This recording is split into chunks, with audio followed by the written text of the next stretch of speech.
Internship is like when you join a company, you build a project, right? You have to see these things like what you're getting out of this company, what aspects you're getting. Like some people are like, I just joined an internship, I've completed the project. It's not, it shouldn't be like that.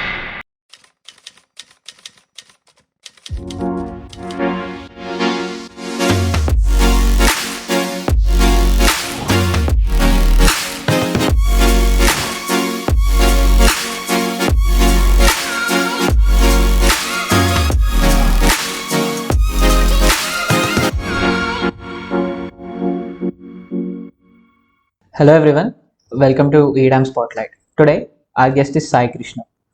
Sai Krishna is a remarkable individual who has made a name for himself as an entrepreneur and app developer. Born and raised in Hyderabad, Sai was one of the many engineering students that had his dreams set high. Despite facing numerous challenges in his college, Sai's passion for technology and desire to learn led him to teach himself app development.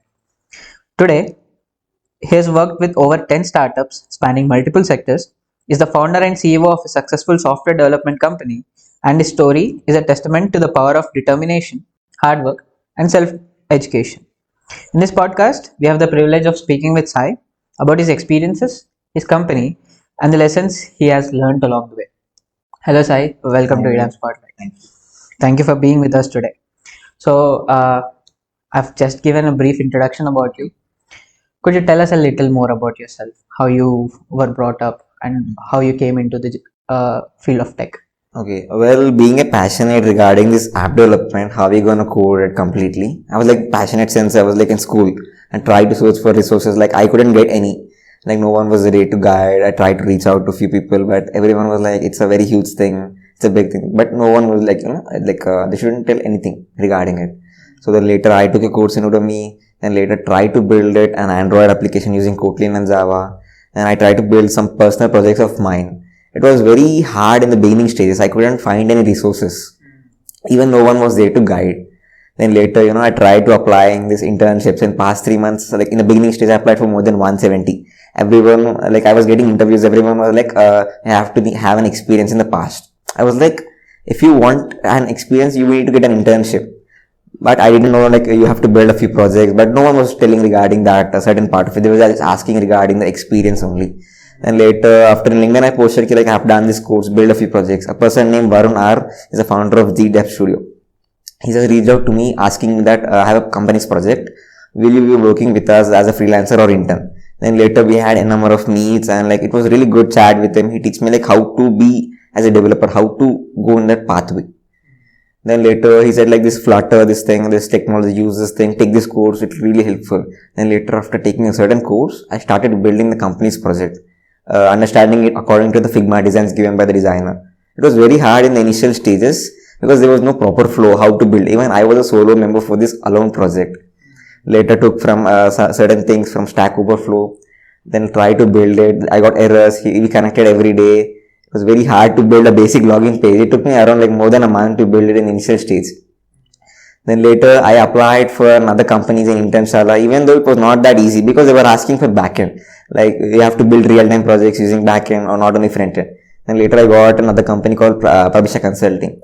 The founder and the CEO were very good and they reached me out to me and they taught me these certain things and aspects, the ethics you have to have as a developer. Then later I joined the company. After building a certain product, there were like these obstacles where one of my developer colleague, he left the company in between. Stating his laptop was not working or like he had to move out to another company.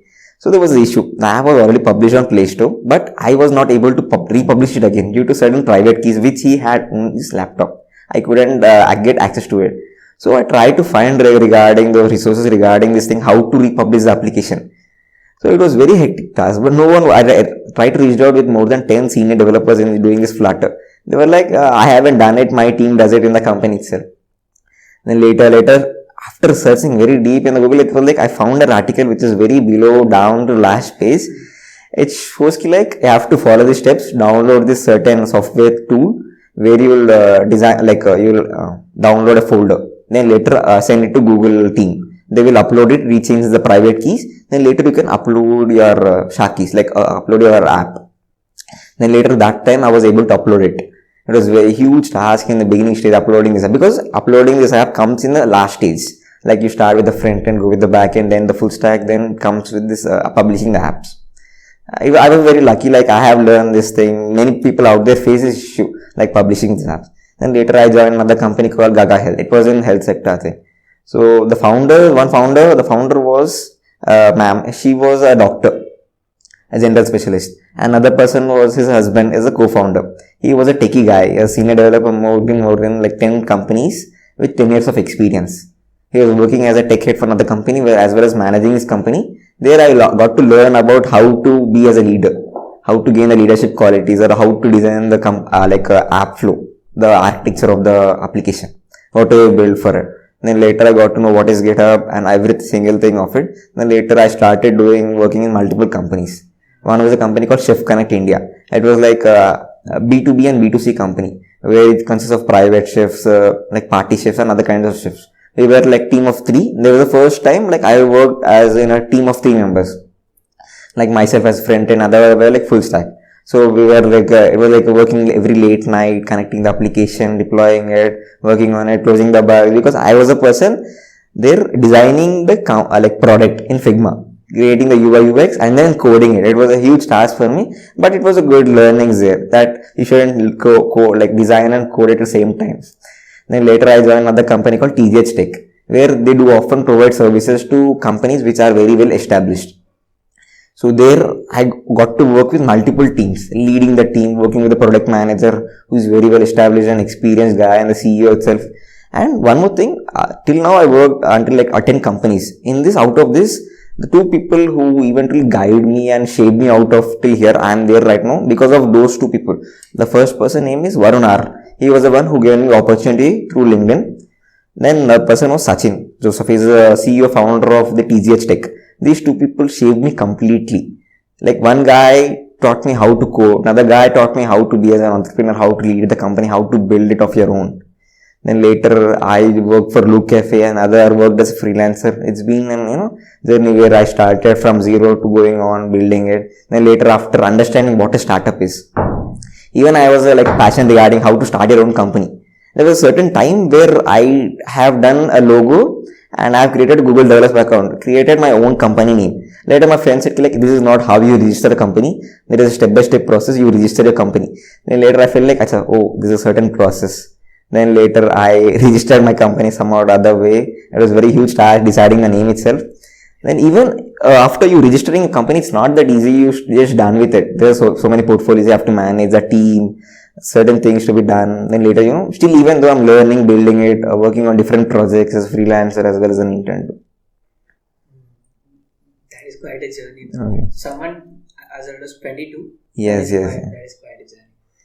Also, there's this general conception out there that when a person is successful, Yes. when a person has their own company, when they run a company, people straight away assume that they must be from a really good college. Yes. An IITian or an NIT. Yes. Whereas you worked, like you said, with over 10 different companies. Yes. But you were like one of us. You were from a tier 3 college. Yes. And you studied at TKR. So how did that happen? How was your college life? What did you do different that most of us don't? How did everything come in? Well, when it comes to a certain college named TKR in Hyderabad, it's like whenever people hear that name TKR, it's like about fun, fest, open gate, completely enjoyment, sports. It's like number 1 college in Hyderabad for events and sports. Even I myself enjoyed there being as a class representative, enjoyed there the fest events. I used to bunk the classes, going into canteen. Then later, a certain time, there was a COVID period where I realized like I was doing time pass playing business. So like you do build something out of your career, like you're doing a certain degree, right? So instead of just sitting empty, just try to use a course, like try to take certain thing and try to build out of self, because everyone has a unique talent, right? So just try to see what you can do out of yourself, what you can build. And later I took a Python course. It was, I didn't know, like everyone was suggesting Python is really good, data science, you have to take that, even my relatives were suggesting that.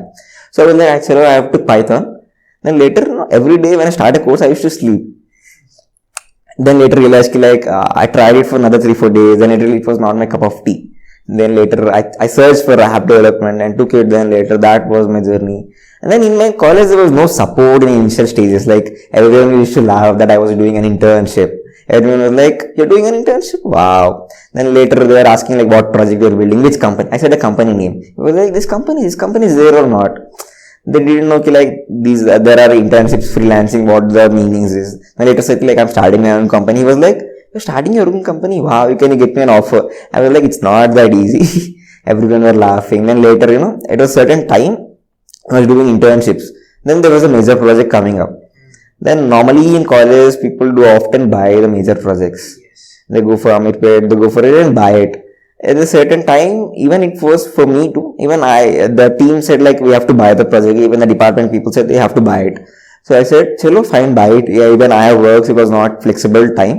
So later I realized like why instead of buying it, let's make our own project. I said like I'll build the entire project. You guys do the documentation. Well, I'll show how the code works. Then later they said agreed, but there were certain issues in the department itself saying like you cannot make your own project, you have to buy it out. Then talking with the management people, I made a certain thing like I'll complete this project, but I'll work as a solo member. So I took an exit from the team, built the entire major project from documentation, flowchart to production ready completely. Everything, the presentations too. It was very hazardous task and it went well, but it was very difficult task. Like no one was guiding. Everyone were like, "We'll see how you'll complete it. We'll see how you'll complete it." It was not that easy. And later, some other way, I took some guidance how to create these PPTs because I was a developer guy who don't know like how to do this non-tech stuff. So it was quite a difficult thing to do with a certain time. Managing the company's work as well as building your own product of your major project. That's how my college was. So, you said you started out with Python, Yes. but you said you didn't like it. Yes. But now you're a full-time Flutter developer, Yes. if I'm not wrong. Not a full time. It's like a semi full time freelancer. Okay, so you're an application developer. Yes. Yes. So how did it happen? How did you transition from learning Python to application development? How did you know it was? Well, Python basically I took it as a fluke. Actually, I took two courses at the time. One was Android Oreo course, building the entire Android applications using Kotlin Java. Another one was Python. Actually, I was about to start Android application thing. One later relatives and every friends were saying like Python. Even department people saying you have to learn Python. You'll get really good jobs. You can do masters with it. Even I didn't have a plan of doing a masters for it. But so I started Python. It was teaching me how to install this tool, the certain things, the concept, basic of it. I was like, it was very boring. It was like in a similar manner where I used to fell asleep the same way lecturer was telling in the class. Then later I just shut it out. I took a break. Then later I talked to few of my people like, I've done this thing. I don't think it's a good thing which I'm doing. Then later said like, just try to do whatever you feel. I tried web development. I tried another one. I tried cyber security. Even I took a course in cyber security. I did it in the midway, then later I got this freelancing opportunity, so I had to stop it and concentrate more on this app development side. Well, there was a certain time in app development too, I faced these difficulties like installing the certain aspects because every Windows user have different specs. Yes. Yeah, when you try to install, you get errors. So one lucky thing what happened was like the course which I have taken it, the founder and the Fluttermap CEO, I reached out to him LinkedIn. He taught me like this is an older version which you are using it of my course, uses latest version and uses code snippets. It will be a lot of helpful for you. That guy helped me a lot. Another guy named Paras, he's a Flutter senior developer. Even he has his own service based company. So that guy, whenever I have doubt, we used to connect with, meet, and then we used to solve the problems. These two people also helped me a lot in the beginning stages, like sharing me certain docs, which we have to go in the basic level, like how to go for it. Is what it happened. You've mentioned that you went through multiple technologies before settling in on application development. That is one of the major things most of the students face. Yes. Most of them don't know what technology fits them until they graduate and learn that technology for themselves. So that is what even we are trying to solve. Introduce people to technologies right in their because everyone have the guna. For example, there are 2 to 3 best friends. One person tries one thing. That's a cyber security thing. Example. Another person sees like, IT is done right. I will also go with the flow. What happens is like first person has taken the course right. He will cross all the obstacles because he's interested, passionate about his career. The other two people will just leave it in the middle. That's what is happening right now. I just follow the friends' footsteps, other people's footsteps, and just try to take a certain thing. Which they'll seek like these are the obstacles which I cannot do. They'll just leave it in the between. They'll be clueless. They'll be joining the service-based companies and be like what we are doing nothing. After that, also like after 3-4 years, they'll have a late realization. Yes. They don't realize until it's too late. Yeah, it's way too late. We'll miss a bus. Yeah, we have to catch it earlier. So you're a full-time, yeah, you're an application developer.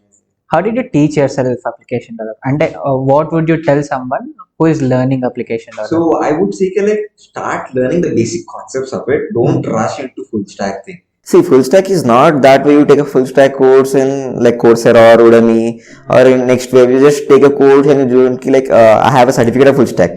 Right now the certificates of new use. You have to build the product. It's like you go with the front end first. You understand the concepts in it, the language. For example, you go with Flutter.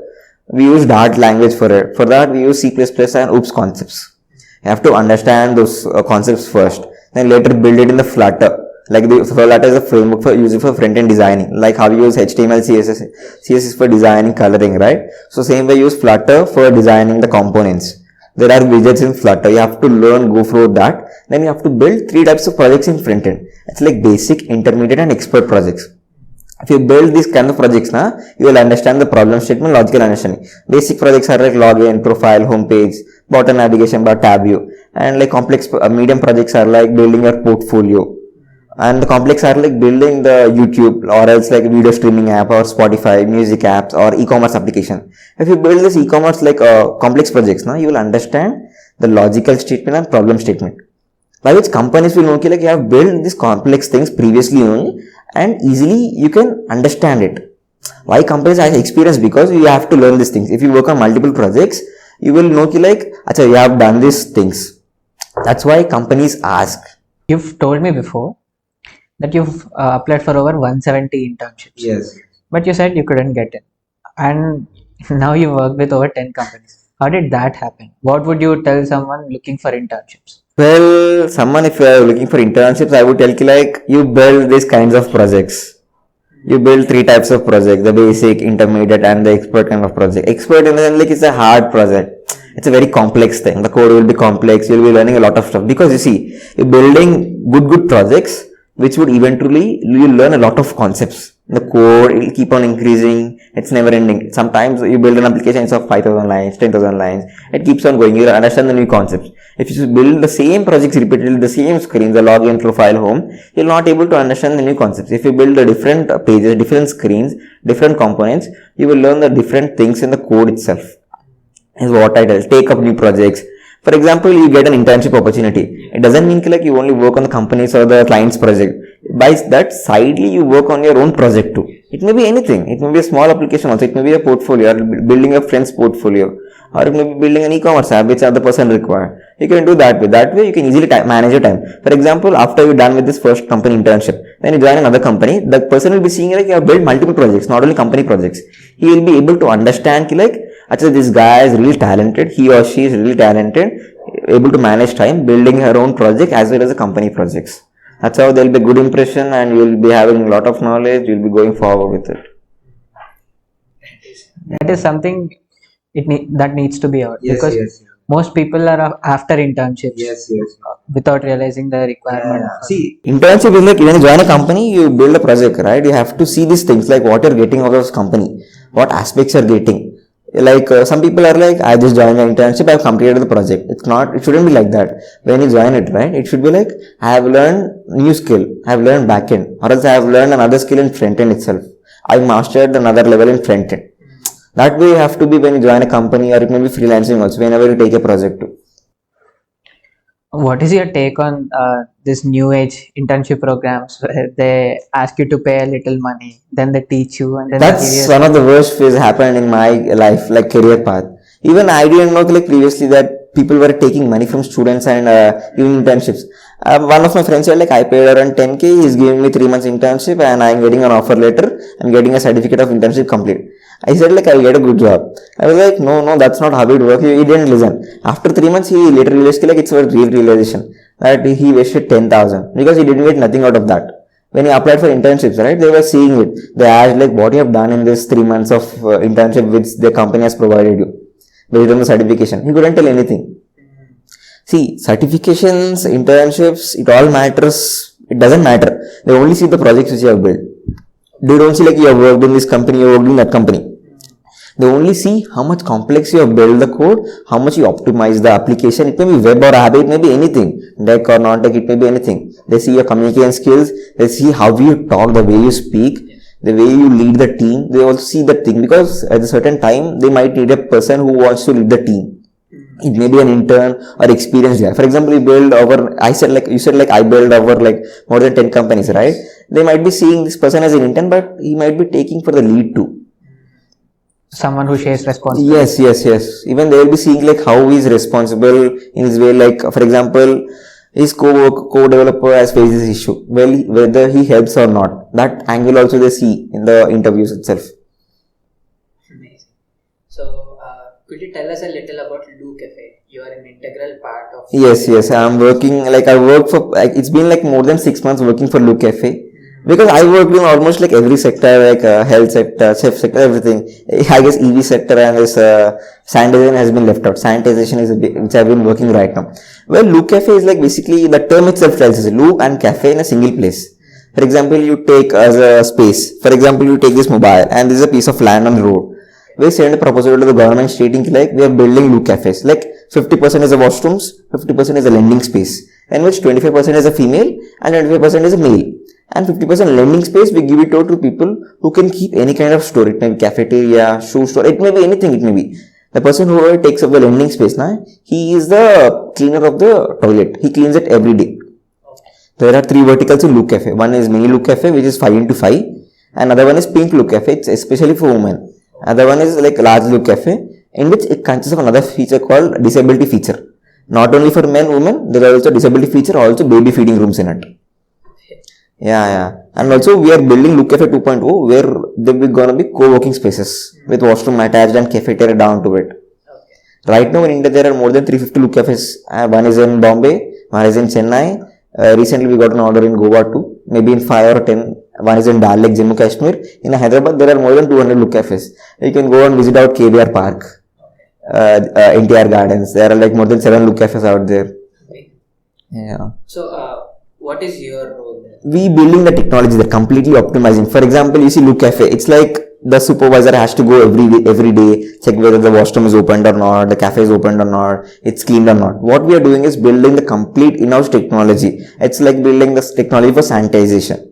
We're building the master application where admin can track the every Lou Cafe data, whether this toilet is cleaned or not, with the help of IoT sensors. It's like whenever a person walks in the Lou Cafe, right, we're going to detect one person has like walked into Lou Cafe. It's like boarding sensor. Another one is like motion sensor is one thing. Another one is odor sensor, smell. For example, if there is a bad smell, it's going to detect and send it to the admin master application stating like this Lou Cafe has been like not a good state.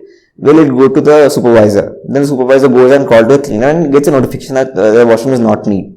Another one is water sensor. It detects the water level on the floor, how much water stagnant is there. That's what we are working on, building the user application where user will be able to find based on its current location, finding the nearby Lou Cafes. And also there is a feature called common washrooms. For example, you might be traveling in metro on nearby roads. You might find the washrooms. You can take a photo of it, click on a button where you will get latitude, longitude and address, and you can type the features in it. Like it's paid, free or not, mail or not. You can submit it. Even people can see the common washrooms, Lou Cafes, and also there is a section called community for sanitization. People can post, like, share. This is what we are building it completely. It's been like almost 50% done. We have been going good for now. The team is going good. We have been leading it, building it. We are using different technologies out there. Flutter, React, JavaScript, this thing, backend, MongoDB, AWS, Heroku. So it's basically like a smart public toilet. Yes. It's free. The washrooms are completely free. Anyone can go and use it. We don't charge any single rupee or 1 rupee. That's completely free. You can just go every second, every minute. No one gonna tell you anything. That's amazing. Even we are building this washrooms in-house. It's like basically, for example, the waste gets collected, right? We are trying to convert into ammonium sulfate, then later convert into charcoal, which is cheaper than market rate. 9 times cheaper than market rate. That is amazing. Actually. All the very best to you. Sure. So I have one last question. If there is one thing you'd like to tell the students of today, the engineering students of today, what would it be? One good advice. It's like you have fun, enjoy, bunk college classes, it's fine, sit in canteen, do whatever you wish. But when you complete your engineering life, right, you try to build something out of yourself. You take any course, it may be non-tech, it may be tech, it may be cyber security, it may be app development. It doesn't mean like you have to take only web development. You can take anything, it may be Python. You just try to focus on a certain skill which suits you the best. You try to see. Because every time you take a course now, it doesn't mean like it suits you or you go with the flow or you can clear those obstacles. Even we ourselves don't tell people to like go on this path where we face obstacles. We tell you like go on the path which we clear those obstacles and you find a new obstacles and tell us like you have faced a new problem, not an old problem. Even right now I'm guiding more than 40 people and more than 10 people I have placed in good companies. Even I had a few bunch of web developers in my company. They're doing good, non-tech people to content writers and editors too. Amazing. So It's not like they don't go for certificates. You complete as many courses as possible. You complete a course, you build projects out of it. It doesn't mean like you take a course, you do this thing, and you collect certificates. Companies out there don't care whether you have certificates or not. They don't see which background of engineering coming. They don't see which branch you're coming from. It may be CS or IT or Mech. Even if you're from Mech, it's fine. They don't care. They just see the skill and the potential the candidate has and the projects he has to build, which had to be done. So that would be all. Thank you so much for joining us and sharing your insights, Sai Krishna. Thank you, Vivek. Thank you.